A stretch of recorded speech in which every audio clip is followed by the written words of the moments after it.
us a little bit longer to start today.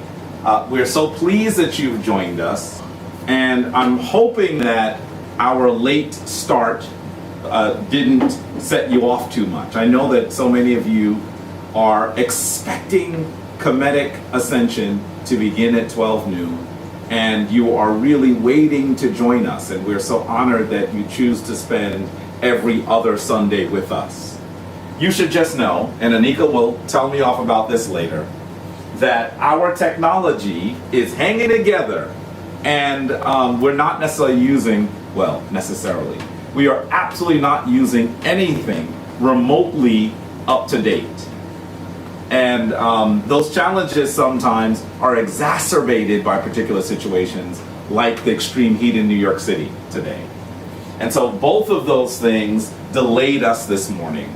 But we are committed that we're going to continue to offer Kemetic Ascension, that we are going to continue to work to ensure that Kemetic Ascension is offered every 2 weeks. And so, although this morning was a bit stressful, and if you could only take a look at Anika's face right now, you'd get a sense of how stressed this situation is. See, I can see this, you cannot, so you don't understand how stressful it becomes, and how she even knowing that you all understand that during the pandemic she has been running the technology exclusively. Sometimes it feels like she's done something wrong. Trust me, she's doing the best with the least.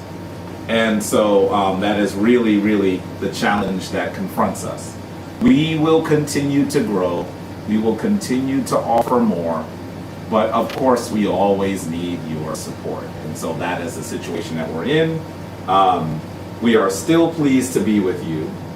And I should start the way I normally do by saying, welcome to Kemetic Ascension for July 19th, 2020. We are so happy that you've chosen to share your Sunday with us, to share this time with us. We are so ecstatic that there are so many members of the Kemetic community that choose to spend their time here every time that we are on. And we must say to you that we know that there's so many other things that you can be doing with your Sunday. So we're honored that you have decided to spend this with us. And it's also amazing that so many of you are here every single Kemetic Ascension to share this time with us. So let me go ahead and say, I'm hoping that many of you were not turned away by the late start. Do we have folks that are online, Anika, that you might want to announce? And let me just say to you, please tell us where you are. Tell us how far our signal is reaching. Let's put it that way and make it sound a little bit antiquated. I want you to let us know where you are. And this week, why don't you tell us, even if this is the first time that you've been to Kemetic Ascension, because we also want to know whether you are, whether our audience is growing. You know that we are posting live on Facebook and live on YouTube now. And so we're so pleased that we're able to be with you on those two platforms. So please, Anika, are there people that have joined us? We have lots of new people from our initiate class that are on here. Wow, so they're not quite new, but they're new full members of the Shrine of Ma'at. Yes, and we have RenPet on here, we have Sanu, so I will start calling them out. Sinette Adrian is here. Sinette Adrian, who was a new full member of the Shrine of Ma'at. She's new and old because she has been participating with the Shrine of Ma'at so diligently for several years now. And so we are pleased that she is now a full member of the Shrine of Ma'at. We have Sen William. Sen William, wonderful. That wonderful brother out in Arizona. Okay, we have members of your class. Rich Duckman is here. Oh, wonderful. Let's see. Anitra Barkley is here. Another one of our initiates. The full members of the Shrine of Ma'at. Another classmate, Cheryl Adam. Yes, McAdam. McAdam. Yes, it was who is partaking in our 3 Millennia of Excellence history course that's run by our ancillary group, the Center for the Restoration. Cheryl. No, it's Cheryl. Okay, just making sure. Yes. Let's see, we have from our WenWet, Abu Jamar. Abu Jamar, Ankan Ma'at. By the way, you should know that When we say the Wenwet, we are talking about the priesthood of the Shrine of Ma'at. So we have 9 wonderful individuals who are now priests of the Shrine of Ma'at. So Ankan Ma'at Abu Jamar. Sanet Lisa. Sanet Lisa Adaway? Yes. You know, Sanet, I think I Both looked at class and an Facebook. initiate. Yes, I think I just looked at Facebook because I have, you know, I so seldomly look at my Facebook news feed. I think we need to also wish her a happy solar return. That's right. Because her birthday it is either today or yesterday. So happy solar return, Sanet Lisa. And thank you, Anjaye, for your donation. You just made a donation. Wonderful. To the shrine. Dwa, dwa, dwa. We have Senamoye. Sen Amoye, who was one of the Hemsenu, the first 42 initiates of the Shrine of Ma'at. Yes. Hemsenu Sen Jehuti Mes. Sen Jehuti Mes. Sen Jehuti Mes, I know you had a little bump, a little accident the other day. So I'm going to say both happy solar return, because I know that your birthday just passed. And I also have to say that I hope that you have divine Seneb coming towards you, because I know he had a bicycle accident. I hope I'm not sharing too much of his personal business, right? Jehuti Mes and I have been together for so long that I feel like he's really part of my nuclear family, so I'm outing him right there. Abu Rodman, part of our Wenwet. Abu Ka. Abu Kas. Now listen, Yes, those of you might know Abu Rodman, and you might say, who is this Abu Ka that we are speaking about? Now, he is Abu Ka'ani Mbes. And so we are talking about that wonderful priest out of Philadelphia who has taken a Kemetic name. And so when you hear us mention Abu Ka, he's the brother that used to be Sen Rodman, and then Abu Rodman, and now he's Abu Ka. And he's doing great work in Philadelphia, he and his queen. Looking to see any other members that are here. I didn't call you. Oh, here you go. Abu Kaz, I'm sorry. Sanet Kazi Shep. Yes, And we have Sanet Kazi Shep, who is, Nikki. and you see, now wait. We said to you, Kazi, that Anika keeps making the mistake in calling you Abu. You see she did it again, right? You see she did it again. She's speaking something into existence. And I think that you've also said that you, that might be a path for you down the line as well. Also out of Philadelphia. It's great to see you, Sanet Kazi. When before the pandemic, so many of these people might have actually been in the room, including Sanet Kazi Shep. And then we have Sanet Nikki. Sanet Nikki? Who's here. Which Nikki? Nikki, our initiate. Yes. Wonderful. Nikki Philippe? Yes. Wonderful, wonderful, wonderful to know that you're in the internet with us. Ankan Ma'at. Oh, Adenike. Sanet Adenike. Sanet Adenike from the Virgin Islands. Did I mention Sanet Wonderful. Anitra? She is another one of the full members of the Shrine of Ma'at. It is wonderful to have you coming here from across the waters, but still in the United States, Virgin Islands. Sanet Anitra. Sanet who? Anitra. Anitra Barkley. Sanet Anitra, who is also one of the members of the Shrine of Ma'at. By the way, you might wonder, why is Jabari spending this much time announcing people? You should know that we have a broad family that is the Shrine of Ma'at. It reaches all over the world, really. We have folks in France, folks definitely on the continent. And I want to make sure that I salute and that I announce that we have 25 people who have completed their initiation, and they are now full members of the Shrine of Ma'at. So they have been drawn closer. And they have a name. That class of initiates that has completed their process is known as Ra-Ka Session. And so you might hear us say Ra-Ka Session. We're talking about those wonderful initiates that have just fully joined the Shrine of Ma'at. In the next 2 weeks, they're going to have their coronation. I would normally announce where it is, but due to social distancing, I'm hoping that on August 1st, what you'll do is you'll join us online so that we can make sure that we're able to control the numbers of people that come to initiation. Now, keep in mind that if you are a close friend or family member of the initiates, now I'm going to put them on the spot a little bit, they are still able to invite their close family members and friends. We have Sanet Queen Tandiwe. Queen Tandiwe, who is also a full member of the Shrine of Ma'at out of Queens. Wonderful that you have joined us. Wonderful, wonderful. And the sacred woman. Hemsanu Siobhan. Hemsanu Siobhan. We have to say Ankin Ma'at to Siobhan and Corey. We miss you so much. We have not seen you all in person in a while, and we're so used to seeing you regularly since they don't live that far from here. Sanet Adjoa. Sanet Adjoa. Yes, from Rak HaSashen. Adjoa is actually also in Philadelphia. She is the mate of the priest Abu Ka. Wonderful to see you. And now I see Hemsanu Corey. Hemsanu Corey is on there too. They both logged in, right? They both logged in. Yes. The whole family over there couple. is there. Wonderful, Rivers. wonderful. Say hello to those two beautiful boys. Sen M. Herbert. Sen M, who is also one of the initiates of the Shrine of Ma'at, Rak HaSashen. You should know that we've known Sen M for a long time. We've even had the opportunity to travel to Kemet with him.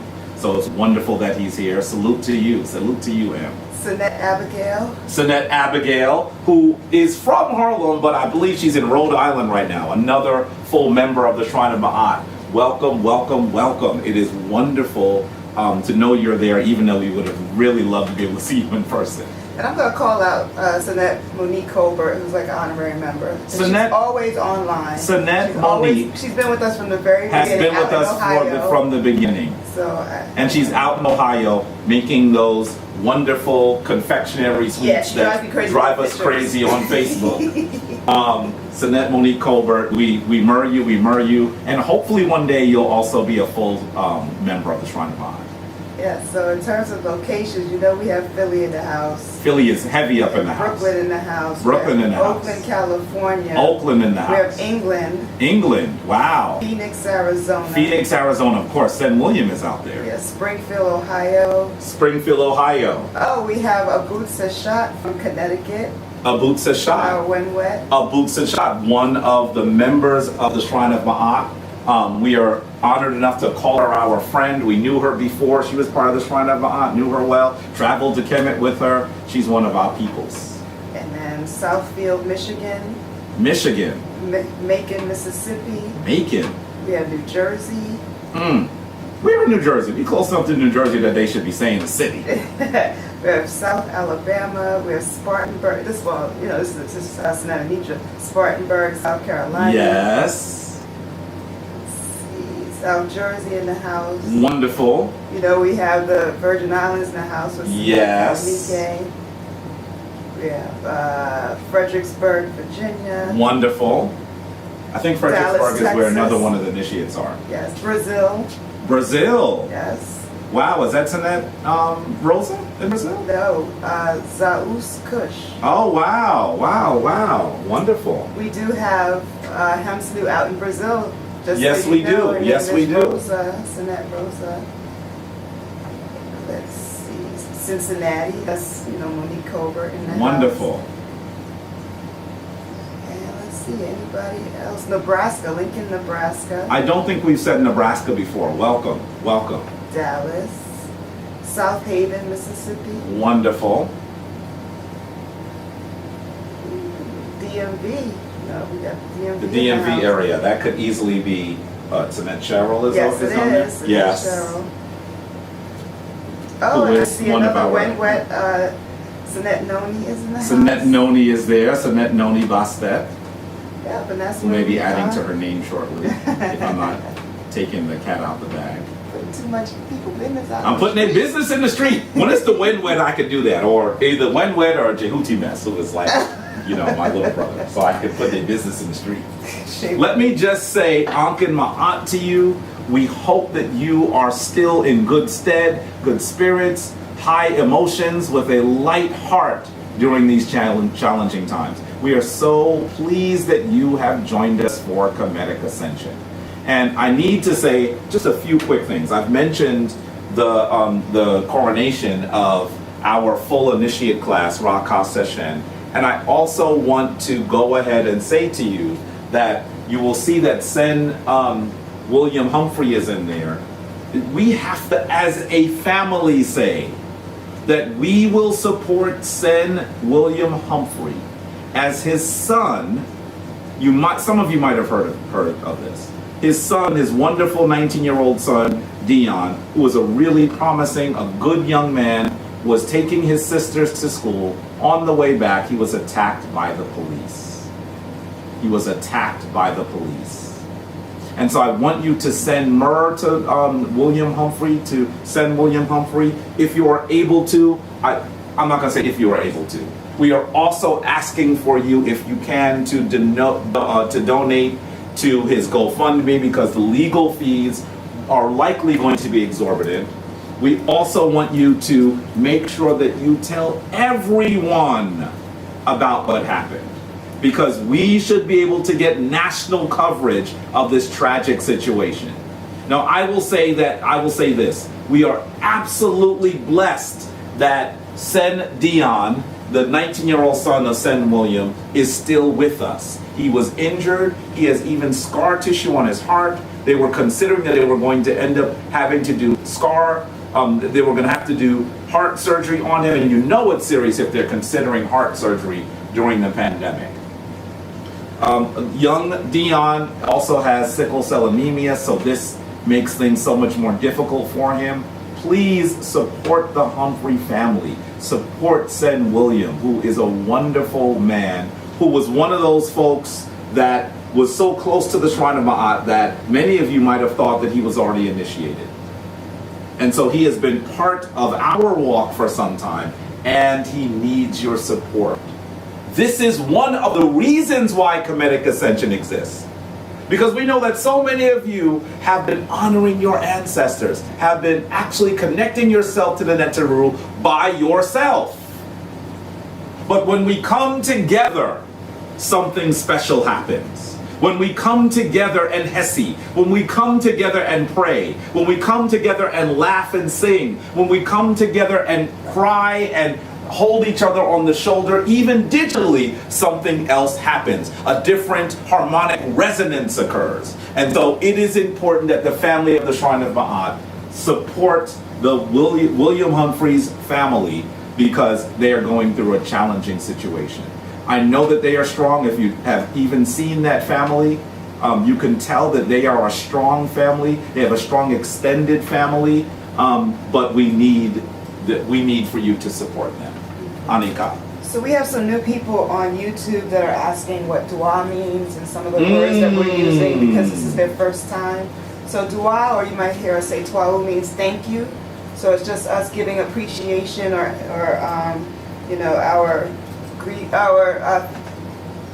I guess just acknowledgement. It means that, yes. Sometimes you might hear us say dua to people. By the way, the D and the T, remember, we're approximating these sounds in English that come from the ancient, majestic Kemetic language, the Metuneter, or the Ntuunter. And so as we do that, you might hear twa or dua. We're saying the same thing, we're just vocalizing it differently. And of course, we are not a church, so you might not hear us say amen, even though that's our word too. But we will normally say duanter. And that means thank you to the divine. Thank you to, and this is not a good translation, but God is the way that it has come down amongst the younger people. So you'll hear us say duanter as well. Now let me say to you, I would love if a member of the Wenwet or even a member of the Hemsanu or Rakak Shashen could log in on YouTube, because the new folks that are joining us on YouTube should be able to communicate with you as well. You are one of the full members of the Shrine of Ma'at, and you could also guide some folks as they begin to join us in harmonizing, in galvanizing divine energy towards our ancestors and the Neteru. And so it could be helpful for them to know you as well, because you are part of the close family. And we have some more people logging in from other regions. We have Atlanta, Georgia. Marlboro, Maryland. More people from South Carolina. We have Kenya. And we have Burkina Faso.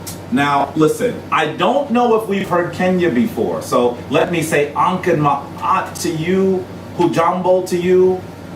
It is wonderful that you are there. It is wonderful. Karibu is what I would say. Karibu. Karibu is welcome. Welcome. Yes. To you. And I'm also hearing Burkina Faso. I think we've heard Burkina Faso once before. Is that the same person? member of our Shrine of Ma'at community in Burkina Faso. Is this the first time you're logging in, or have you been here before? We have Boston, Massachusetts, Boston, Baltimore, Maryland, Chicago, Illinois, North Philly.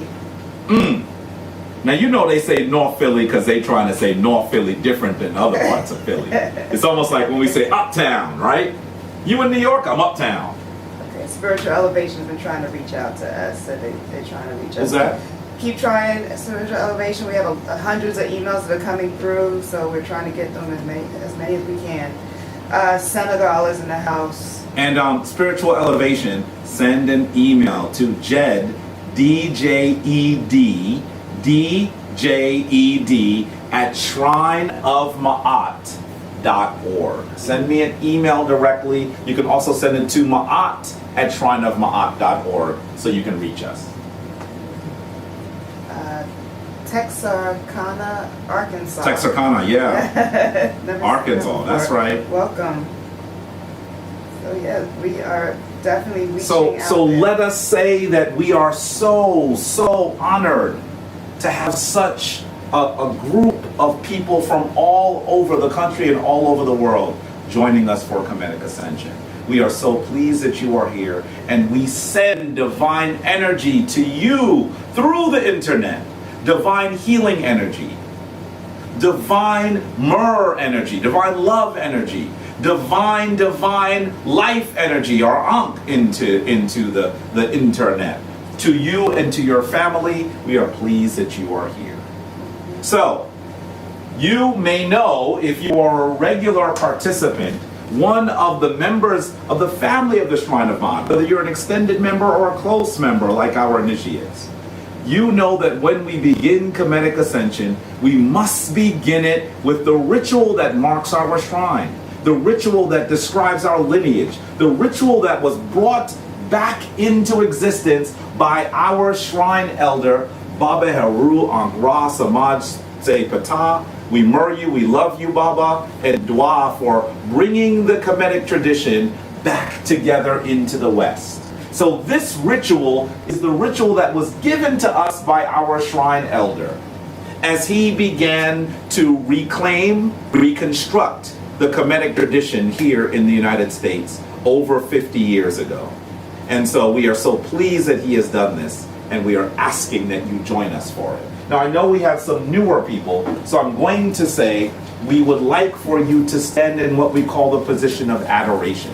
The position of adoration means that you're going to stand upright, but you're going to take a small stride forward with your left foot. And then you're going to give and receive divine energy. So what you will then do is, and you may even notice, some of you may notice that if I see Anika holding her ankh in her right hand, I try to hold mine in the left, creating in some ways a divine circuit of energy. And so you're going to stand with your hands exposed in front of you. The left hand is going to be a bit further forward, and the right hand will be a bit back. And you can even have the left hand a bit higher than the right hand. This is the way that you both send and receive divine energy. The left portion of your body, according to the Kemetic worldview, was that which gave, and the right side is that which received. It is one of the reasons why we say that you must understand that in order to receive those blessings, that energy, you must give. Give, and then you shall receive. And so this is a position of adoration. As we begin the ritual that we call the opening of the way, some of the words might be unfamiliar to you if you are new to Kemetic Ascension. But if you go to our Facebook page, or you will actually see the words posted on the Facebook page. And if you go to our YouTube channel, or even just search Opening of the Way, Shrine of Ma'at, you will actually see the video of us doing it. So, the first thing we will do is we will take a deep breath. In that breath, try to have that air come into your abdomen. Not from here, from here. Okay? This is where you will draw your central energy. So you're going to put the air here, push your stomach out, and then continue to push it out as you breathe the word. Chant the word of divine life. Let us begin. Om.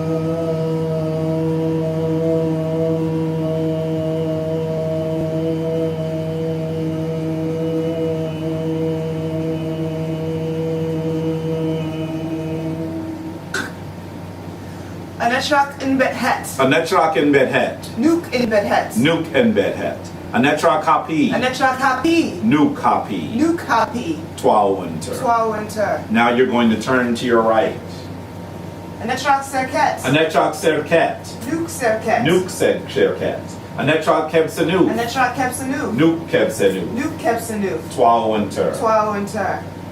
Turn to the right once more. Anetrak ast. Anetrak ast. Nuke ast. Nuke ast. Anetrak amset. Anetrak amset. Nuke amset. Nuke amset. Twa winter. Twa winter. Turn to the right. Anetrak neat. Anetrak neat. Nuke neat. Nuke neat. Anetrak dwamutef. Anetrak dwamutef. Nuke dwamutef. Nuke dwamutef. Twa winter. Twa winter. Return to front. Anetrak newt. Anetrak newt. Nuke newt. Nuke newt. Anetrak geb. Anetrak geb. Nuke geb. Nuke geb. Twa winter. Twa winter. Anetrak shoe. Anetrak shoe. Shoe. Shoe. Shoe. Shoe. Nuke shoe. Anetrak tefnut. Anetrak tefnut. Tefnut. Tefnut. Tefnut. Tefnut. Tefnut. Nuke tefnut. Twa winter. Anetrak paut in teru. Nuke paut in teru. Anetrak and boo in teru. Nuke and boo in teru. Twa winter. And now you will chant the sound of life again. Take your breath.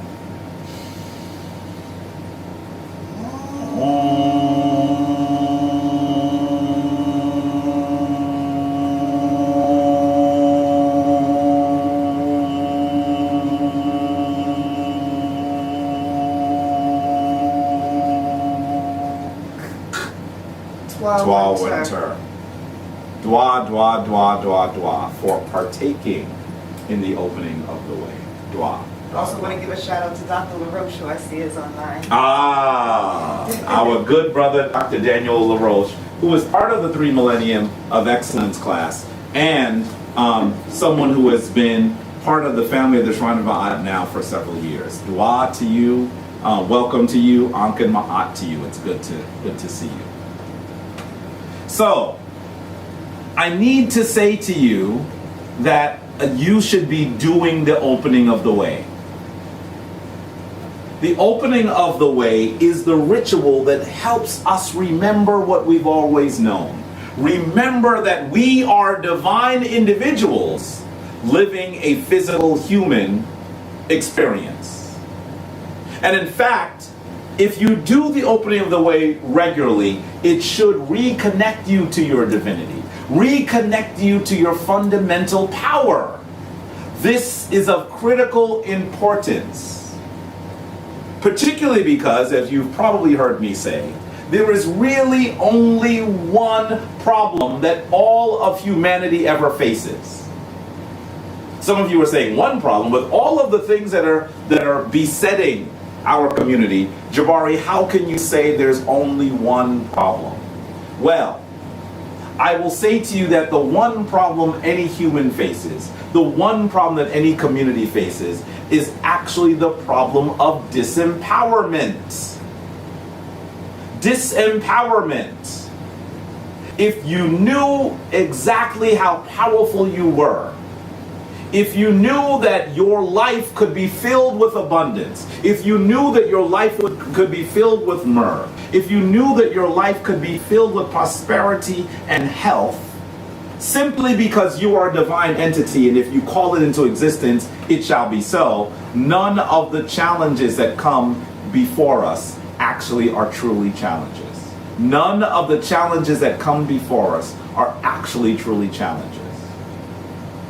And I would say to you, as a person of African descent, speaking to people of African descent, I know that our people have experienced some of the most inhumane moments in all of the human story, all of the human narrative. I am aware of that. But let's recognize that one of the first things that would occur in the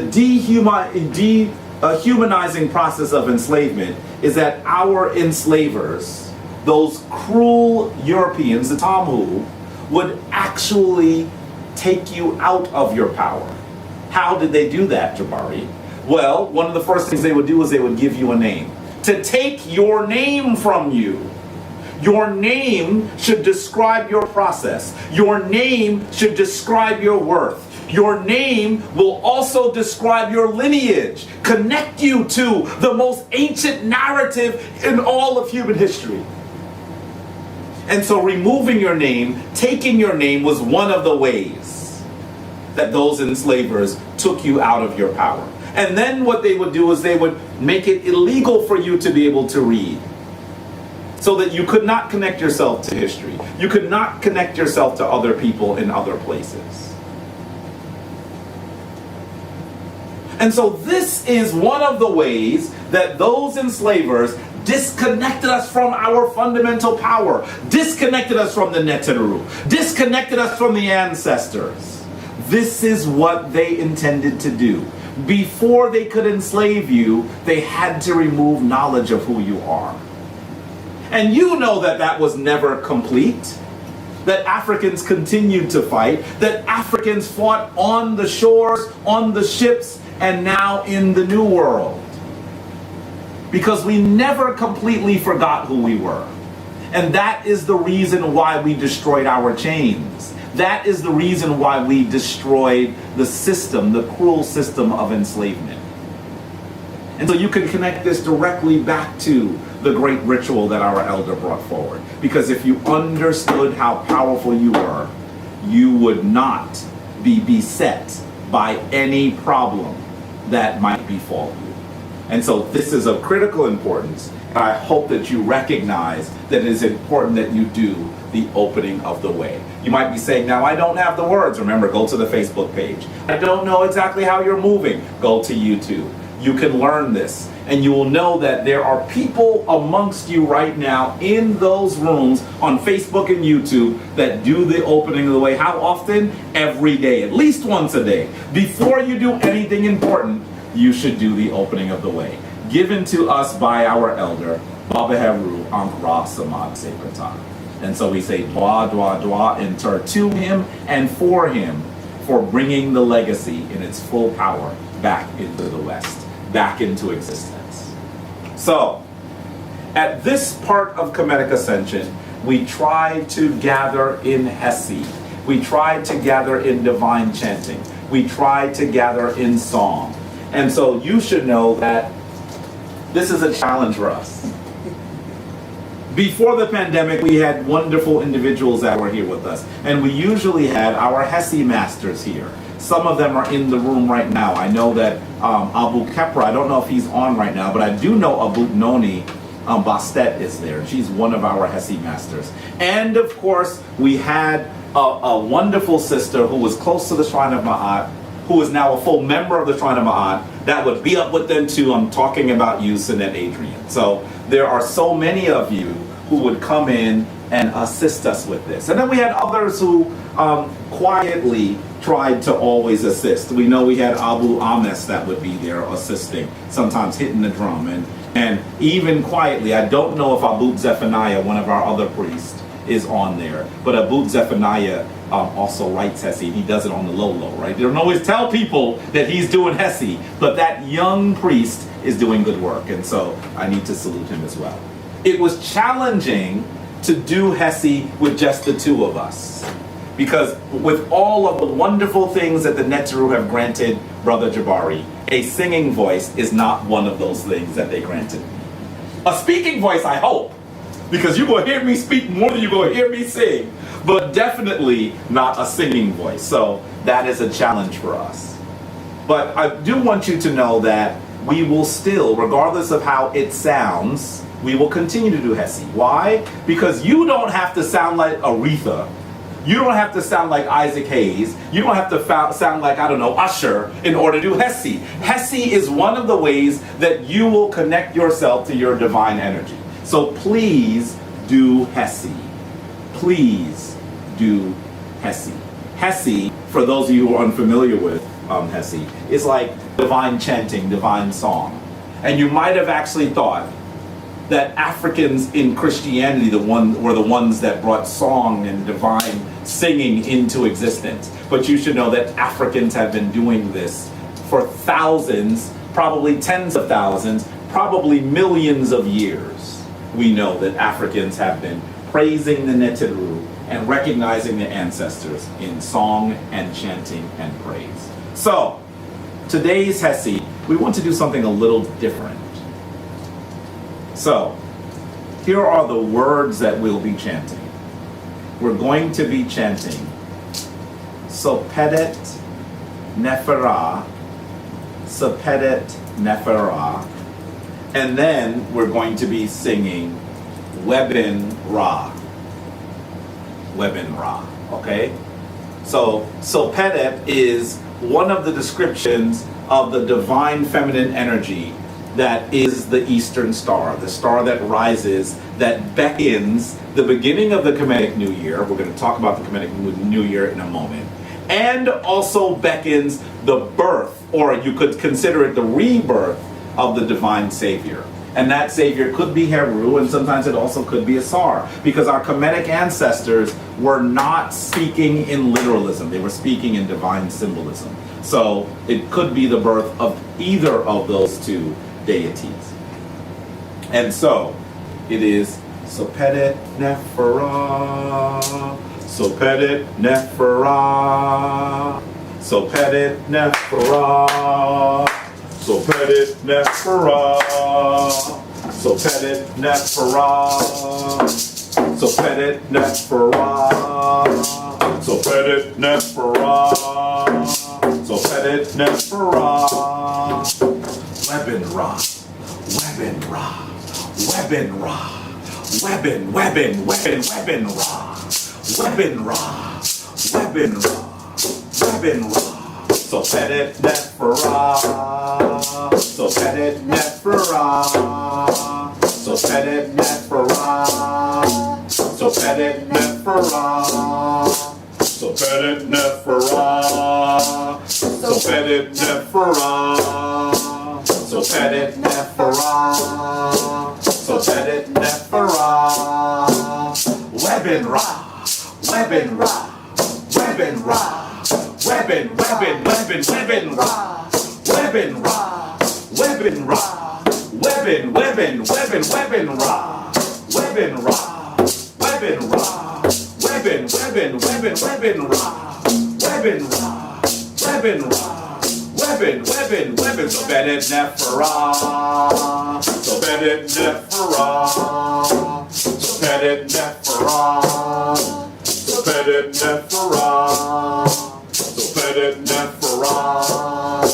Sopedet Nefera, Sopedet Nefera, Sopedet Nefera, Webin Ra, Webin Ra, Webin Ra, Webin, Webin, Webin, Webin Ra, Webin Ra, Webin Ra, Webin, Webin, Webin, Webin Ra, Webin Ra, Webin Ra, Webin, Webin, Webin, Webin Ra, Webin Ra, Webin Ra, Webin, Webin, Webin, Sopedet Nefera, Sopedet Nefera, Sopedet Nefera, Sopedet Nefera, Sopedet Nefera, Sopedet Nefera, Sopedet Nefera, Sopedet Nefera, Webin Ra, Webin Ra, Webin Ra, Webin, Webin, Webin, Webin Ra, Webin Ra, Webin Ra, Webin, Webin, Webin, Webin Ra, Webin Ra, Webin Ra, Webin, Webin, Webin, Webin Ra, Webin Ra, Webin Ra, Webin, Webin, Webin, Sopedet Nefera, Sopedet Nefera, Sopedet Nefera, Sopedet Nefera, Sopedet Nefera, Sopedet Nefera, Sopedet Nefera, Sopedet Nefera, rise, beautiful Sopedet, rise like Ra. You caught me off guard with that.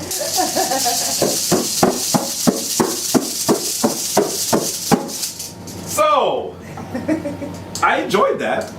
I enjoyed that.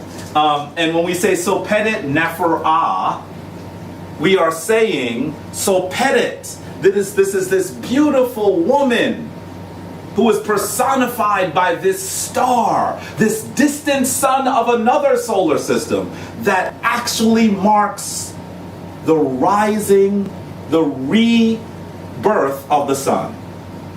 And in this instance, I mean both sun, S-O-N, and sun, S-U-N. This is astro-theology. That's what this is. In fact, virtually all of spirituality is astro-theology, regardless of the tradition that you are speaking of. The problem is that the youngest people on the planet have forgotten this. And they've made their stories, their great mythos, they've rendered it as literal and as history, which in my estimation is the least powerful rendition that they could give it. And so I want you to recognize that when we say Pedit, we are speaking to that divine feminine energy. That is a form of Ast, you should know. She is connected with Ast. And so when we say Pedit, Nefer means beautiful or perfect. And then we say so we're saying great. So it's like the most beautiful and great, the most perfect and great, Pedit. And then we say Webin.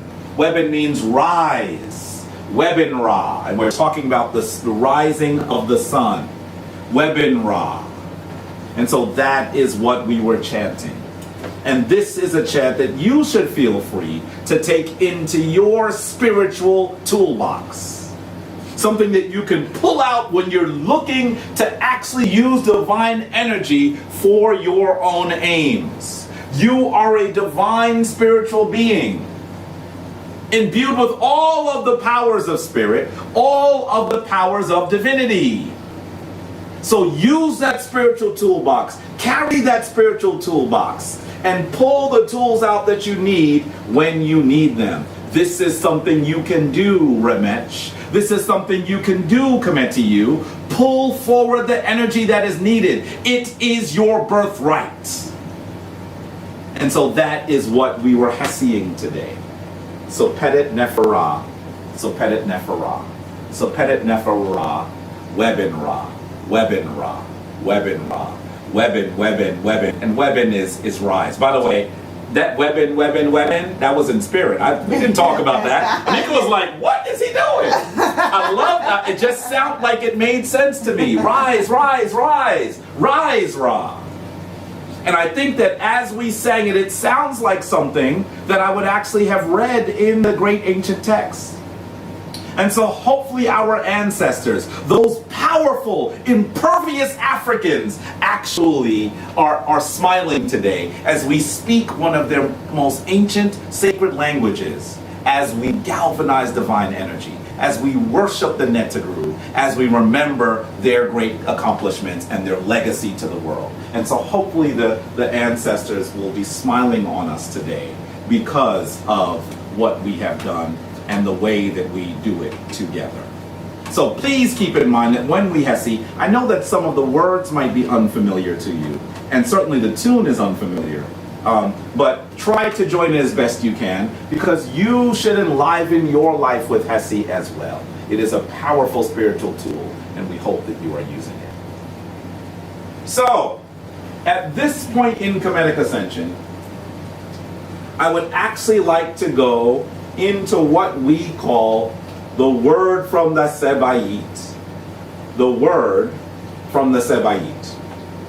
And the word from the Seba'it is essentially the segment that we have brought into existence as a Shrine of Ma'at to help us reconnect to the sacred text of our Kemetic ancestors that called themselves either the Kemetic New, the Kemetic people, or the Remech. Those are two of the terms that they used. So you might have actually heard me call you Remech or Kemetic New. So, when we actually do the word from the Seba'it, what we are doing is we are trying to absolutely convey the fundamental truth that your Kemetic ancestors brought forth a body of literature that was structured to help you live a divine, spiritually balanced life. In fact, in some ways you could think that them doing this very sacred act actually is what allows us, what keeps us balanced today. Because as you read these texts, you're going to realize that they actually are very applicable to our modern existence. That they are not just moldy statements that should be left in history. We should actually be using this great wisdom put forth by Africans who are at the top of the world. And they created these concepts in order for us to live a divinely balanced life. Don't you want to live a life according to Ma'at? Don't you want to excise Isfet from your life? Don't you want to have happiness and love and prosperity? Well, our Kemetic ancestors in that great Hapi River Valley actually were able to do that by following these concepts. And so hopefully you will see that the texts are relevant to you today. So today, I'd like to talk to you about Wep RenPet, or as we would always state it in our shrine of birth is what Anika and I would probably call it, the shrine of Ptah, the shrine that was founded and led by Baba Heru Ankh Ra Samad Se Ptah before we became priests of the shrine of Ptah, and then we created the shrine of Ma'at. It was our charge to create the shrine of Ma'at. But when we were really powerfully brought into the Kemetic tradition, it was primarily by the shrine of Ptah. And so we didn't say Rep when pet, we would say Rep when put. And understand the Kemetic language does not transcribe many of its vowels. So I want you to recognize that today we are talking about Wep RenPet. What is Wep RenPet? What is Wep RenPet? I'm hoping you're texting it now, because I know some of you who are hearing the sound of my voice, who are looking at these images through Facebook and YouTube, know exactly what we're referring to. And this is exactly why Anika and I actually sang the Hessi that you heard today. There's a reason why we did that Hessi. So Pedinephera. Webin, Ra. In fact, on this slide, on the left you are seeing Ra in all of his glory with the sun and divine cobra on his head. And then you are seeing the image of Sa. This individual's name is Sa. And then, I'll talk about Sa a bit later. And then next to Sa, you see a beautiful woman with a star on her head. She is Sepedet. That is the invocation of the star that marks the Kemetic New Year. And then behind her, you see an image of a man that actually has sacred plants on his head. This is an image of Hapi. The symbolism, the divine personification of that great river that we call the Hapi, that today is misnomer the Nile. And so, Wep RenPet. We got an answer from Darlene McCrae. She says the Kemetic New Year. Who was the one that answered? Darlene McCrae. Darlene McCrae. Dwa. Yes, Wep RenPet is the Kemetic New Year. And we are about to go into the Kemetic New Year. And so it was a joyous occasion with lots of revelry and ceremony. And so we are about to go into the Kemetic New Year. And you should know that for many years, the Kemetic New Year ceremony that occurred here in the West was led by the Shrine of Ptah. The Shrine of Ptah doesn't operate quite like that anymore. But the charge for a celebration for Wep RenPet was taken over by the Temple of Anu. So salute to them for all of the work that they have done around the Kemetic New Year. So let's talk a bit about the Kemetic New Year and the text known as the Book of Knowing the Evolutions of Ra. The Book of Knowing the Evolutions of Ra. If you are familiar with the Book of Knowing the Evolutions of Ra, mash that 7 on your keyboard. I want to see you hit the 7. If you know the Book of knowing the revolutions of Ra, mash that 7 on your keyboard because we want to know whether you are familiar with this sacred text. So you should know that we should be in joyous celebration. Why? Because we are actually able to recognize that the Kemetic New Year is about to begin. It should begin this year at around July 30th. It should begin around July 30th. And on July 30th, we really would be entering a new year. And that new year would be something like 5221 instead of 5220. It'd be 5221. Yes, we're not talking about 2020. Our history is older than the history that we are referencing when we say 2020. We are those individuals who first walked out of the primordial waters with dusky bronzed feet. And so our history is older than this calendar. You might ask, where did I get that date? All I did was I looked at the unification of Kemet, the creation of Kemet, at around 3200 BCE. And I added 2020 to it to get the date that we're looking at. And so that, the year that we're in would be somewhere around 5220 right now. And on July 31st, we would be in 5221. That's the way that we can look at it. Now, we could squabble over what year it is because we actually would need to do actual erudite astrological estimations and study in order to really give you the precise year. But a good mark right now would be 5220 is the year that we're in. And here you're seeing an image of the night sky, and you can see 3 stars,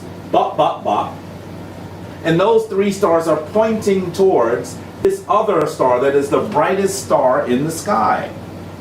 That brightest star in the sky is what your Kemetic ancestors called Sopedet. Say Sopedet with me. Sopedet. You might also hear Sepedet. Don't argue about the vowels because the Kemetic language didn't transcribe all of its vowels, only some of them. So you could say Sopedet, Sapedet, Sipedet. Usually you will hear Sopedet. In fact, you'll also hear Sopdet. There are some people that say Sopdet as well. So this is all about how the language transcribes the vowels. Don't get caught up on that. But Sopedet is still a more powerful rendition of this word than saying Sirius. Sirius is what the Westerners began to call that great star. Sometimes it's even called the dog star. And so as you look at this great star, recognize what we're referring to. And so why is this so sacred? Why is this so important? Well, essentially, in the way that the Kemetic New Year worked, you would be able to see that star, and the star would align with the 3 stars, and it would help you understand when the flood would come. What flood? The flood of the river Hapi. Can you imagine that your Kemetic ancestors were able to decide, were able to figure out when a flood of a river would come based on the movements of a distant sun? You know that all those stars, most of them are suns for distant planets, right? We have a sun in our solar system, but each of those stars is their own sun. Imagine how amazing that is. Absolutely amazing. And so here you see an approximation of the wonderful river. The river with the sun rising on it. This is the Hapi River. The river that has been misnomered the Nile. And you're seeing an image of the personification of the Hapi. Now, why is the Hapi so important? Well, just think of it this way.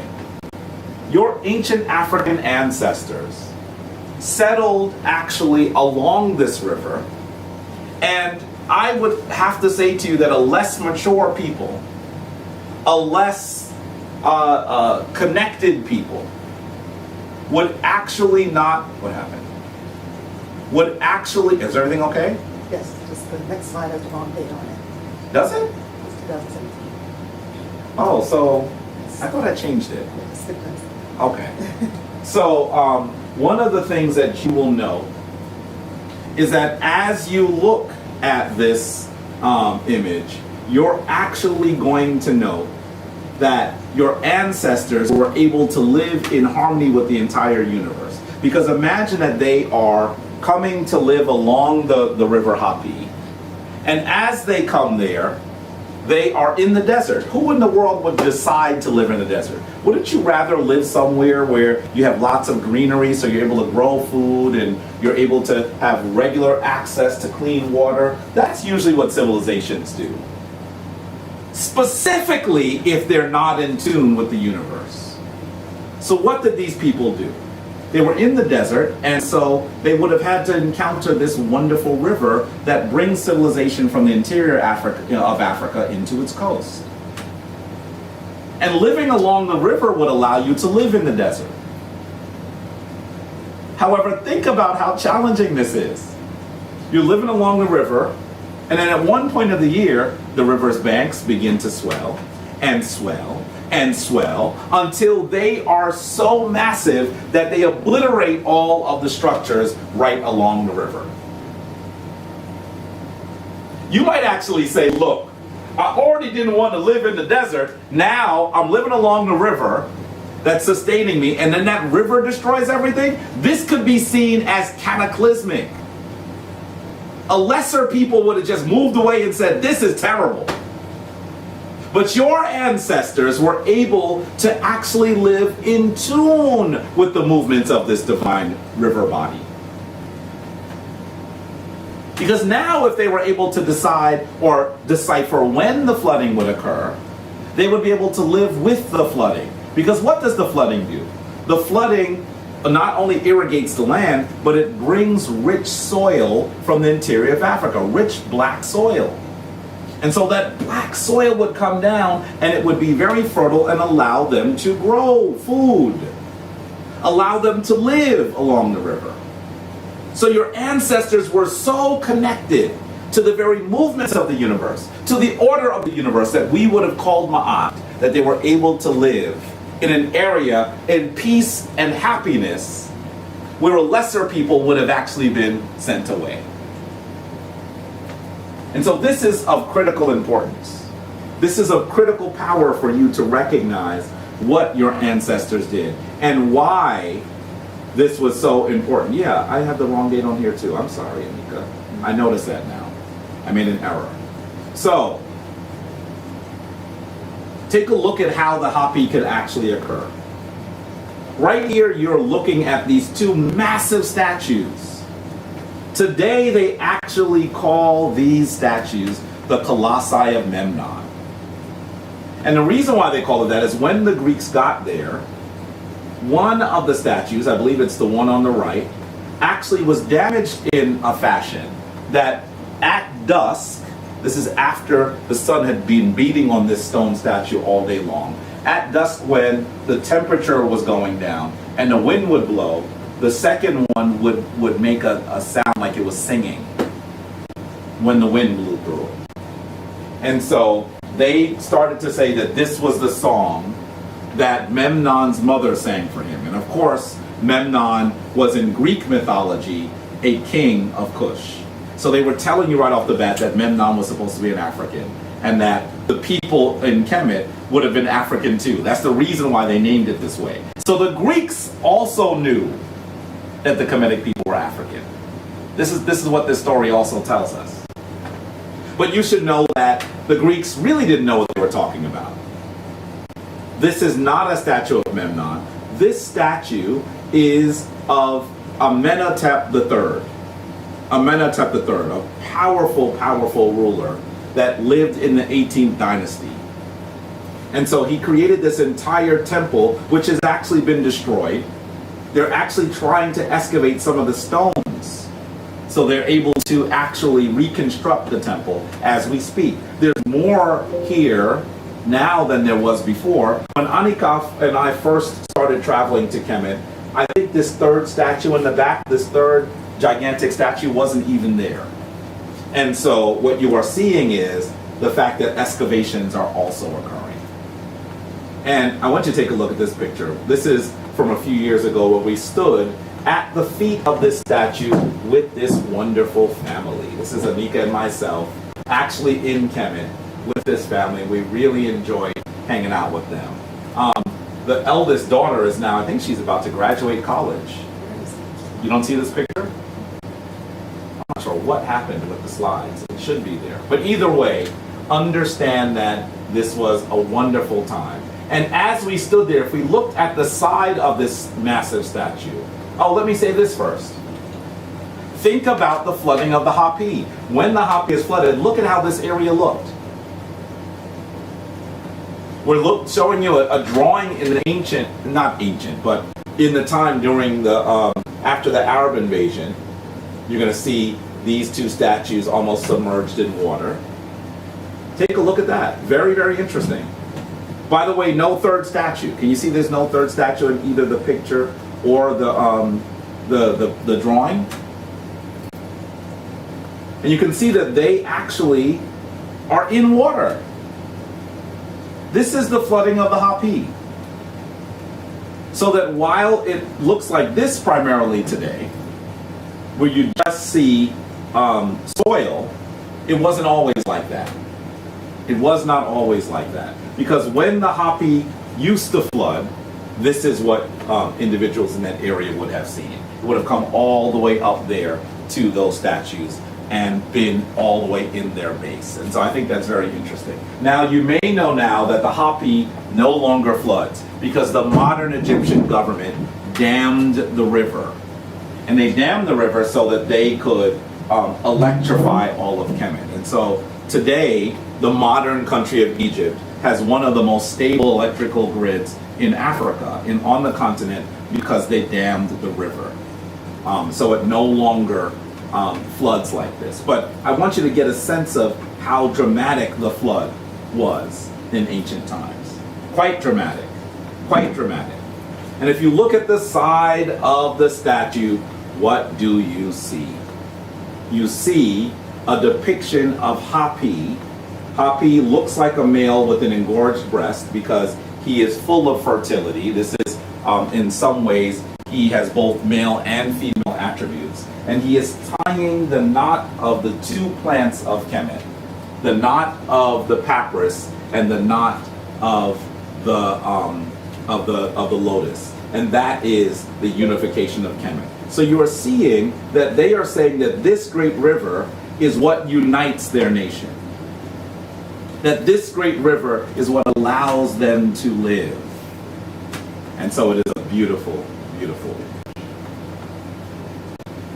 Now, the flooding of the river was also personified by this moment. The moment that we could call Zep Tepi. Say Zep Tepi with me. Zep Tepi. Zep Tepi means the first time. The first moment. And in some ways, in the Kemetic philosophy, the Kemetic understanding of the world, they were referencing, they were describing when the universe was created. And you're going to see one of these illustrated images as the creation of the universe. You're seeing the great Noon. You're seeing the water. See all the lines there? And you're seeing this masterful deity coming out of the waters and creating the rest of civilization, the rest of the world. And I think it's very interesting that this creation is also connected to the rebirth of Asar, the resurrection of Asar. Because as you look at this symbol closely, you're going to see that there are boatsmen, people who are actually moving the boat in the primordial waters. But you'll see that there are two ladies in silhouette that are assisting Khepra. Can you see the beetle there? Can you see this beautiful beetle that personifies creation, that personifies the ability to transform, the ability to come into being, called Khepra. Actually, the beetle itself is called Khepr, and then when you see the sun, it is Khepra. But you could ask, well, who are the individuals that are assisting this divine entity in bringing into being. Can you see the two ladies, Anika? Yeah. You can see their names are beneath them. On the left, you're seeing a throne and what looks like a mound. Sometimes they say it's a loaf of bread. Our elder even says that it could be a breast. That is Ast. So you see Ast on one side, and on the other, you see something that looks like, this is the way the Kemetic people depicted a house, a structure, and it has a bowl or a seat on it. And that one is Nbethet. You've heard us speak the names of these great divine protectresses and mothers when we do the opening of the way. So Yes. Senamoye mentioned that when he was helping with Tony Browder's excavation, he actually lived across the street. Yes! The Colossi. Yes. He would have lived right there. Because usually when we go to see the Colossi, it's after we come from Brother Browder's site. Can you imagine living across the street from there?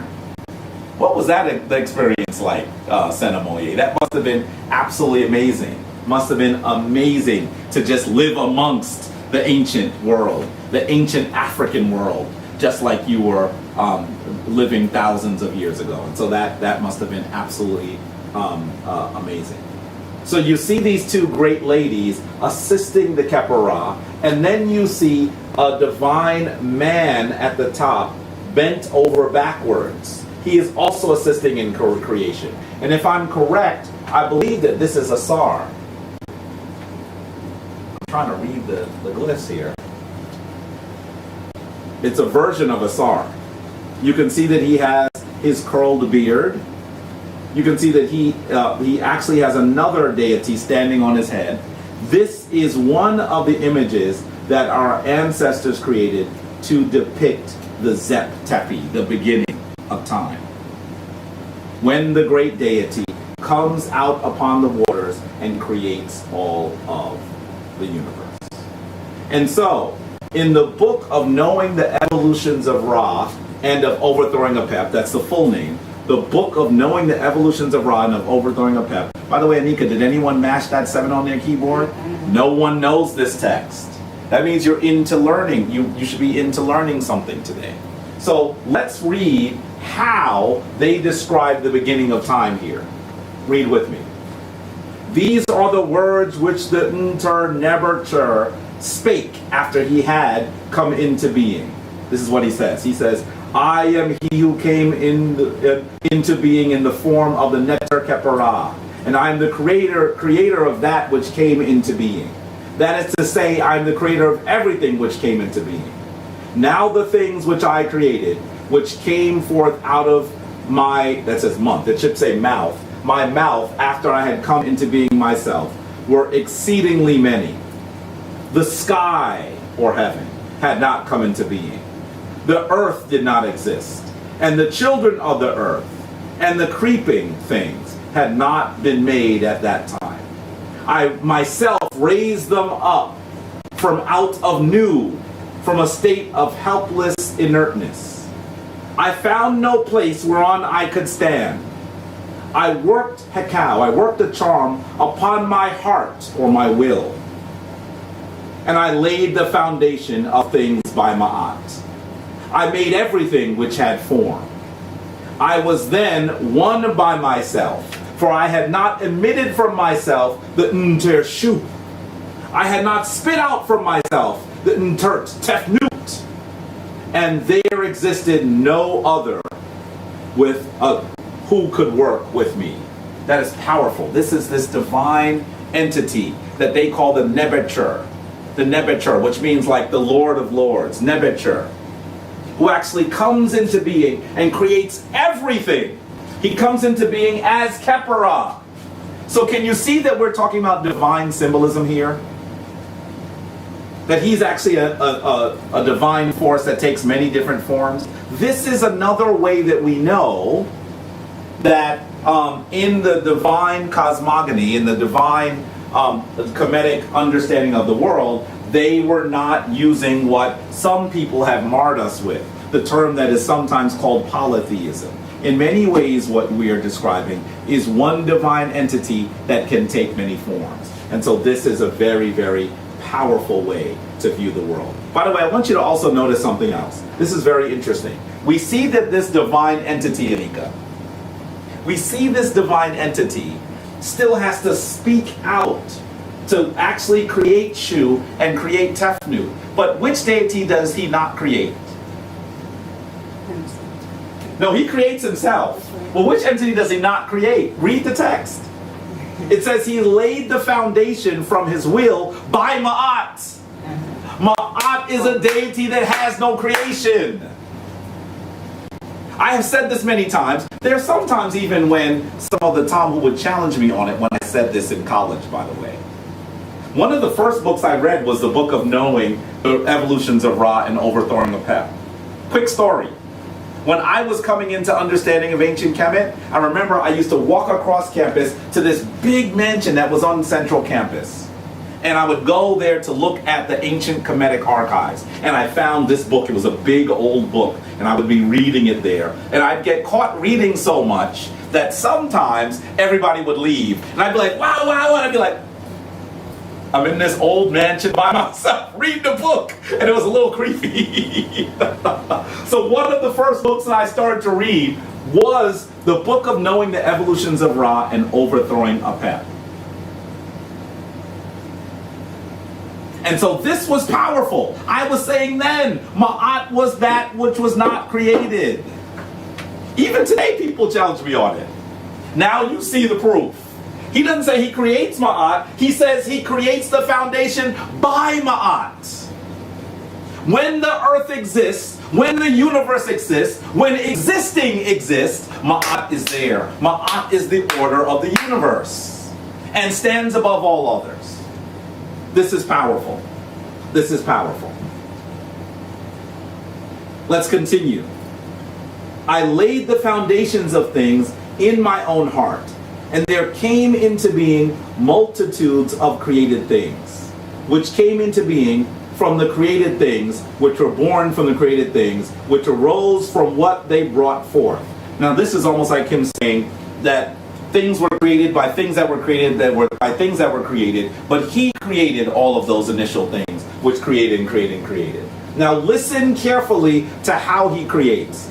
This is one of those things that the ignorant, this is one of those things that the immature try to mar practitioners of Kemetic spirituality with. Listen to what he says. He said, I had union with my closed hand. I embraced my shadow as a wife. I poured seed into my mouth and sent forth for myself issue in the form of the Neteru Shu and Tefnut. Saith my father knew, my eye was covered up behind them. He's talking about Shu and Tefnut. But after the 2 hen periods had passed, I don't even know what a hen period is. Jabari needs to do more research on a hen period. But after 2 hen periods had passed, from the time when they departed from me, from being 1 neter, I became 3 neteru. I became into being in the earth. Then Shu and Tefnut rejoiced from out of the inert watery mass wherein they and I were. And they brought to me my eye, the sun. They brought to me my eye. Now after these things I gathered together my members, and I wept over them. And men and women sprang into being from the tears, which came forth from my eye. That is beautiful. Men and women, we are the tears of the Nebetcher. We are the tears of the Nebetcher. Because creation is hard, y'all. If you don't understand that, ask your mama. Creation is hard, y'all. It's difficult. When I was a kid, my mother would just stare at me sometimes. And I'd say, what's wrong, Mom? She said, oh, your head is so big. She was not talking about how I looked right then, even though I still have a big head. She was talking about when she was trying to give birth to me. She's like, my goodness, you got a big head. Creation is hard. By the way, when she said that, she was serious. My siblings would bust out laughing. My brother would fall out of seat, slapping his legs. She'd say, stop laughing at your brother, when she's the one that made them laugh. My goodness, your head is big. She would still be looking at me, thinking about how hard it was to push me out. Creation is hard. Creation is hard. If you don't know, ask your mama. Let's go. And so, he says, when my eye came to me and found that I had made another eye in place where it was, i.e. the moon, it was wrought and raged with me, upon I had doubted, with the second eye of some, the splendor which I had made for the first eye, and made it occupy in place in my face. And henceforth it ruled throughout all this earth. He's talking about the in some ways the battle between night and day. That's what he's referring to. Yes. So we have a couple of comments. Darlene McCray says it makes sense that Ma'at is order and would precede creation. Yes. And Lau Wanzer Quinn says, from a scientific and engineering perspective, one can decipher the modern theory of the laws of thermodynamics. Yes. Dealing with order and chaos. Yes. Because our Kemetic ancestors did not see science and spirituality as distinct. They recognized that spirituality helped them understand the very nature of things. And in fact, that was one of the prime aims, that is one of the prime aims of science itself. And so this is a powerful, powerful thing. The world's first scientists, the world's first doctors were priests and priestesses. And so science and spirituality are not distinct. And I think it's interesting that in this instance, he describes creating the sun first, and the sun goes out. And then when the sun comes back, he sees that he created another one, the moon. And the sun was angry that, hey, you put the moon in my place. And he had endowed the moon with some of the splendor of the sun. This is powerful. I like how this is described. Yes. Someone's asking, how can we get a copy of that book? How can you get a copy of this book? Well, folks, you need to search for it. You need to search for it. Brother Jabari actually has an old book that has this in it. It's one of the oldest books that I own. Because after reading it in that spooky mansion for a long time, in fact, who was the person whose mansion that was? The second president of Cornell University. I'm forgetting his name right now. Who was actually also very enamored by ancient Kemet. No, second president in the history after Ezra Cornell. Andrew White? Andrew Dixon White, yes. See, Anika was going like this. How are you asking me these crazy questions? I knew she knew the answer. Andrew Dixon White. So I would go to Andrew Dixon White house to do this reading. Little did I know that Andrew Dixon White was one of the people that used to argue that Christianity came from Kemet. I didn't know all that stuff then. I would just be up in his mansion, in the middle of the campus, reading the old books. And the only other people that were there reading them were the doctoral students. The only other people. And then sometimes other people realized that you could go to the mansion and nobody was there, so you know what students used to do in the mansion, right? Do I have to tell you what students used to do in the mansion? It was so funny because I would get there going to do my study and students would look at me like, what you doing? We're trying to get busy. I was like, look, this is for study, stop it. I spent a lot of time reading those old moldy books. And this was the beginning of my connection starting in 1990 with the Kemetic tradition. And so this is a powerful, powerful text. A powerful, powerful text. So, I want you to think about all of the things that are said here. And hopefully what you will do is you will actually get a copy of the Book of Knowing the Evolutions of Ra and of Overthrowing Apep. Now, by the way, notice the second part is Overthrowing Apep. Apep is personified as a snake that is connected with chaos. Chaos is not Isfet necessarily. Chaos is the lack of order. And so that this divine being, in this instance, the Nebetcher, creates order, right? Or should I say, order exists when he exists. And so as order exists as he exists, the snake is trying to put things back into chaos. And so that is why Ra battles Apep. That is why he must battle Apep. And that is why this book is called The Evolutions of Ra, Knowing the Evolutions of Ra, and overthrowing the path. Now, is that not powerful? If you can understand the creation of the universe, understand the role of the sun in the universe, and also know how to defeat those individuals, that power that is looking to send things back into chaos. And in fact, in some ways, destroying all of creation. Powerful. Anika. So M. Herbert was able to find a copy of the book of Knowing the Manifestations of Ra again by someone in the Amun-Ra Enlightenment group. And the author is Sesh Ra Atep. So, Atem. So someone is actually asking who the author was. This particular version of the book. This translation. This translation. They didn't author it, they translated it. Yeah. That version might be fine. I have not read it, so I can't really vouch for it yet. But definitely, I would say to you that you should absolutely get a copy of it and read it. Yeah, so it was found on Amazon. And this version was edited or translated by Seshra Atem. So take a look for it. Okay? Let's move. Now remember, I was saying that often this was something that people like to fight the Kemetic practitioners, the practitioners of Kemetic spirituality with. You will hear that they will continually say, in fact, those infantile people will say, your deity put his own seed in his mouth. And they say that that's homosexual. First of all, how can it be homosexual if it's your seed? Second of all, this is not a human being. We're talking about the elemental power of the universe creating from itself. That's all it means. That's all it means. But their problem is with literalism. So often you will actually see them attempt to insult us with this image. This image. Because in here, you see a deity bent over with his henanen, his phallus, his penis, pointing towards his mouth. This is simply an acknowledgement of the creation of the universe. That is all. That is all. This is not a human being.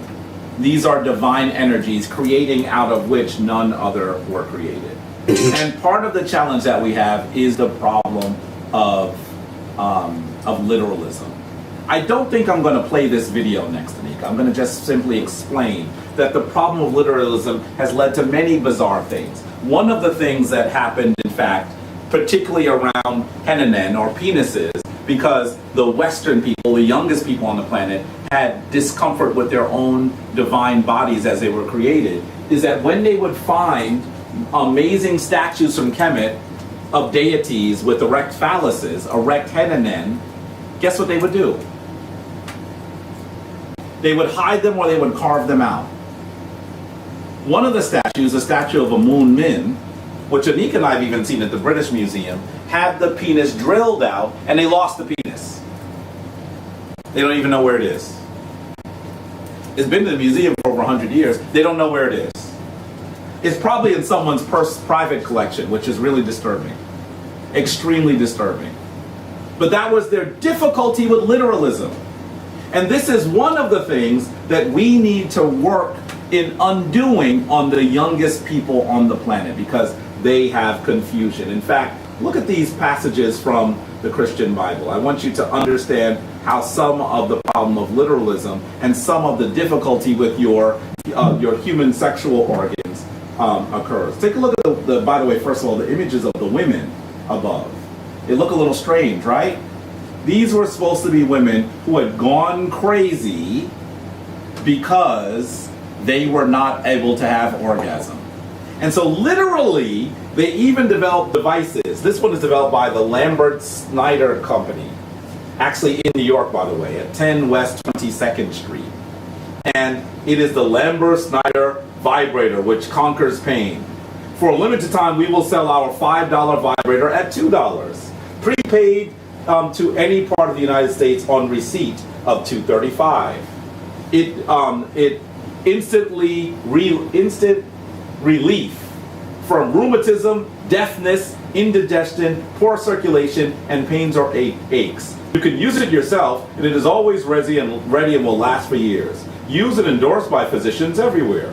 No judge, plasters, or electricity.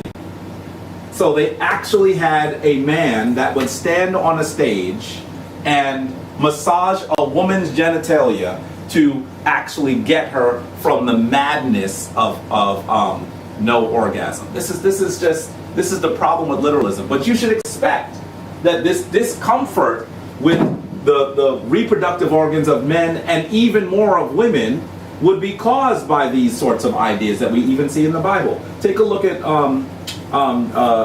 Lev 15:17. It says, any clothing or leather on which there is a emission of semen must be washed with water, and it will remain unclean until evening. Let's go to the next passage. If a man sleeps with a woman and has an emission of semen, both of them are to bathe with water, and they will remain unclean until evening. So the seed of the man, in fact, this sexual item, the sexual process is seen as dirty. Is seen as dirty. And of course that's why we have bizarre instances of quote-unquote doctors on stage playing with women's genitalia to bring them from madness. This is not who we are. We are the individuals, we are the living memory of the divinity of humanity,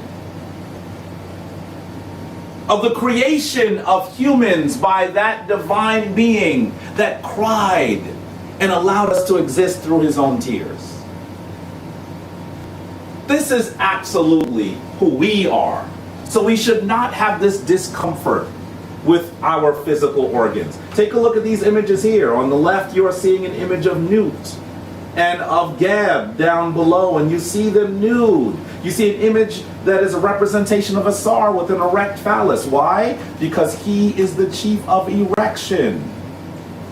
Or we could call it another way. He is that deity which is resurrected. That is the same concept, because the sexual process is that which creates everything. How could it be dirty? Are you telling me that your mother and father were filthy when they made you? Then you should see yourself as dirty. In fact, you should see them as dirty. Is this not a sacred act? This is the Westerner that has created this confusion, that creates sanitary napkins for women when they're on their menses, because obviously them actually having their sacred reproductive process must be dirty. So dirty that you can't even say the word period clearly on TV without people blushing. What is wrong with this world? Anika and I always say that when you see these commercials for women's sanitary products, they all, whenever they are showing you how absorbent they are, they can't even pour red liquid into them. Because if they do, it'd be filthy. So you got this blue or this green or this purple liquid. Ridiculous!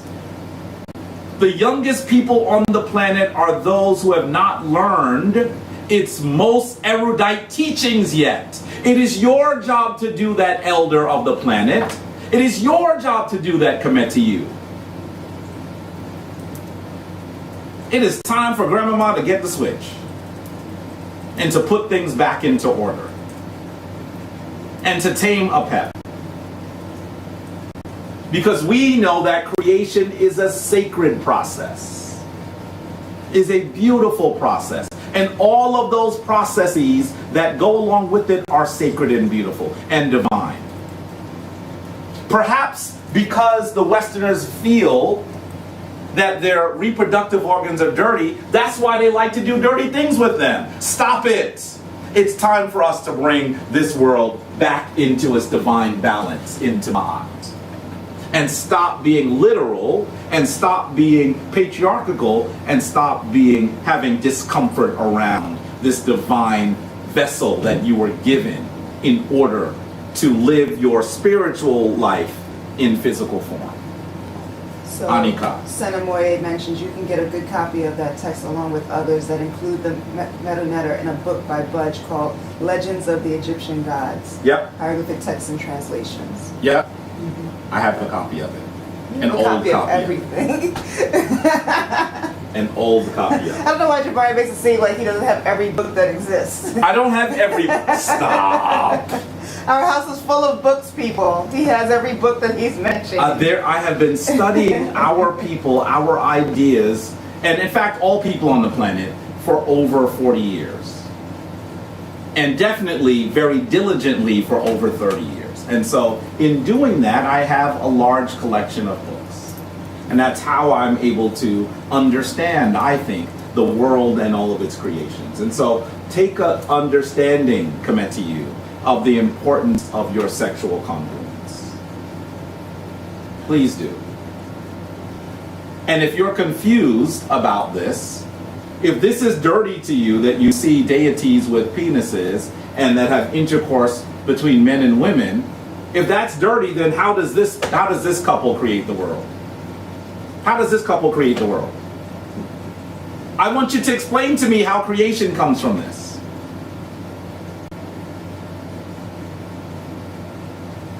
And those adherents of these traditions will continue to stutter. Because if seeing an erect henenen going into the wondrous henenet to create the universe is dirty, then I want you to explain how this happens here. Sex is the process that creates the world. So, you will see that this divine intercourse occurred amongst Aston and Asar to create Herod. And that all of the deities in Kemet were in triads, or male, female, and offspring. That is how the world occurs. Both the divine world and the physical world.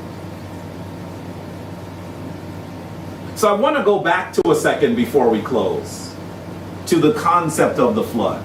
Recognize that when I talk about the flood, I'm still talking about a sexual process. All life begins in the flood. If you're confused about that, ask your mama. All life begins in the flood. Not a literal flood that the youngest people on the planet have been trying to prove, but the fact that all life begins in the flood. When the water bursts, the baby comes. All life begins in the flood. Now, as we are on the cusp of RenPet, as we are about to actually enter the Kemetic New Year in less than 2 weeks, when we next see you for Kemetic Ascension, we will have actually gone into the next year. We don't live in a land now where we are living in the desert and waiting for the river to overflow. In fact, modern day Egypt doesn't even overflow its banks anymore. So I don't want you to think about this literally. Remember, we are not the literalists. We are the literalists. We are the ones that understand the world in its most powerful and divine essence. So here's my question to you. And here is your homework, Kemetic. Where is the flood in your life? What are you preparing to bring forth out of the flood? Remember our Kemetic ancestors living in the desert and then trying to settle along a river that overflowed its banks and destroyed everything, could have seen this as calamity. Perhaps some of the opportunities in your life you are presently seeing as calamity. Where is your hapi? Where is your flood? How are you preparing to go into the next year? What are the things that you are sowing out of things that you might think are calamity to bring into its beautiful divine essence?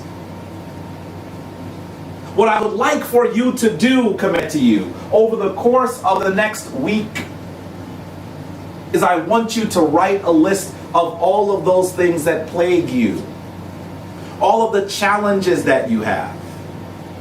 Then I want you not to do anything with them for at least a night. Sleep on it. And then when you rise, think about the opportunity that you have because of them. Think about the opportunity you might have in what you see as calamity, because you are a divine being imbued with all of the powers of divinity. There is nothing that can stop you. You can only be stopped if you don't recognize just how powerful, just how amazing, just how beautiful, just how divine you actually are. And so your homework is going to be, I think I just pressed the remote by mistake. Your homework is going to be to look for the flood in your life and to see how you are going to find the opportunity in it. Do your altar work, commit to you. Take those things that are confounding you to the altar. And if you don't have an altar and you're a practitioner of Kemetic spirituality, then you need to get on it, y'all. Come on now. This is what we do. Take it to your altar and look for divine wisdom to come forth. And then be prepared to do the work to come up with the wonderful fruits from the process of planning, the process of flooding, the process of seeding the ground, and the process of harvest. That is what the story of RenPet should mean to you in the West today. Don't take the Kemetic New Year and the overflowing of the banks literally. Where are your opportunities? And what I'd like for you to do is tell us about some of those on the Facebook page. Tell us about some of those on our YouTube channel in the comments. So that when next we meet, we can discuss some of the things that you've told us.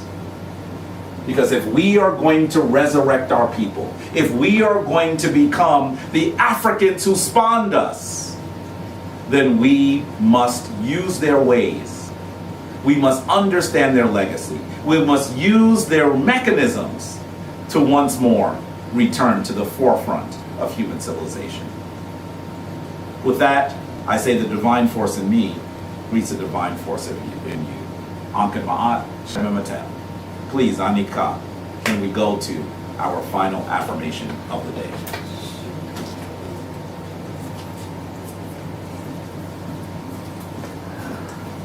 Twa'u, everyone. And I'm so excited with all the conversations that were going on, both on Facebook Live and on YouTube. We have a lot more people on YouTube this week, a lot of new people, so welcome to all of you.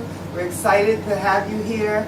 And keep asking questions, keep posting on the page, keep getting to know people in your region. There's probably someone already in the shrine who's from your region that can connect with you, and you can continue these conversations. So it's great to have you. Thank you for those of you who've already made donations. For those of you who are interested in continuing to help support the shrine, you can make donations on Cash App. And our tag on Cash App is Shrine of Ma'at, just $ Shrine of Ma'at. Or you can make donations through PayPal at www.shrineofma'at.org/events. So thank you so much for all of your support and all of the great conversation. And it's wonderful to have all of you in-house. Yes, wonderful. Dua. And by the way, Anika is saying that there are people in your region that are with you. Mm-hmm. You should be gathering together. Because in the next phase of the growth of the Shrine of Ma'at, we will be looking to put destinations of the Shrine of Ma'at around the country and at some point around the world. If you have this coalescement of people in a particular region, perhaps that's one of the places that we need to go physically as well. And again, I want to say congratulations to Raka Sashen. We have to big up our new initiates. You're in your first stage of initiation. You'll always be an initiate with us, but we want to congratulate you for making it through the first stage. Yes. And so you're already talking about being priest, so we're keeping an eye out on you. That's right. But everyone, please support Raka Sashen.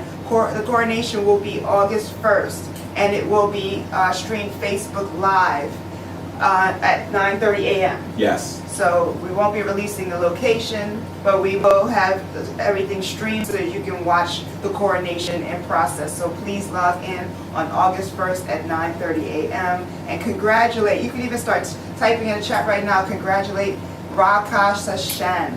They are our newest members of the Shrine of Ma'at, and we are proud of each and every one of you, all 25 of you.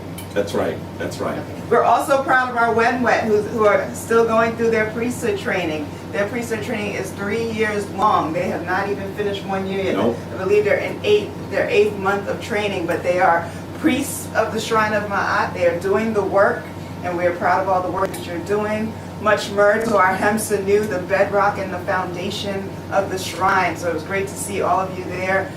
We met on Friday night, and we see some of you in the chat room, so it's really good to see all of you. So Tua'u, Tua'u, Tua'u, we're excited.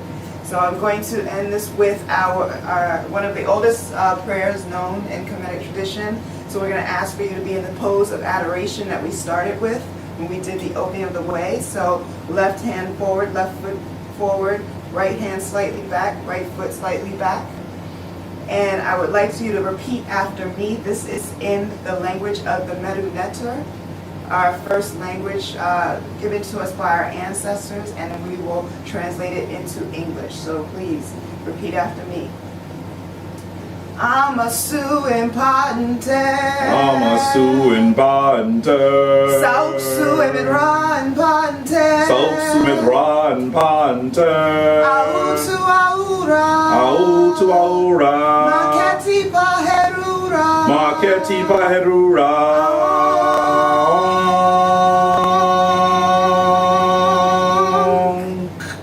Give yourself to the one most high. Give yourself to the one most high. Keep yourself daily for the divine. Keep yourself daily for the divine. And do it tomorrow. And do it tomorrow. Just as you did it today. Just as you did it today. Thank you to the divine. Twanter. Twanter. Thank you to all of you. We appreciate you. Much And we'll more. see you soon. Shemamatep, go forth in peace. Shemamatep.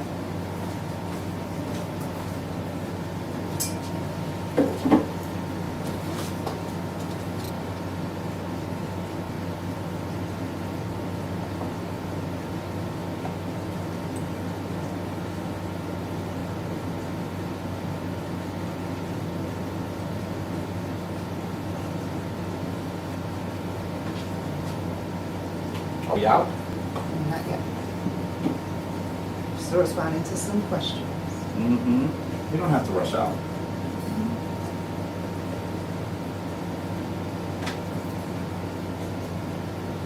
On command, folks, I'm going to prepare for priesthood training. See you soon.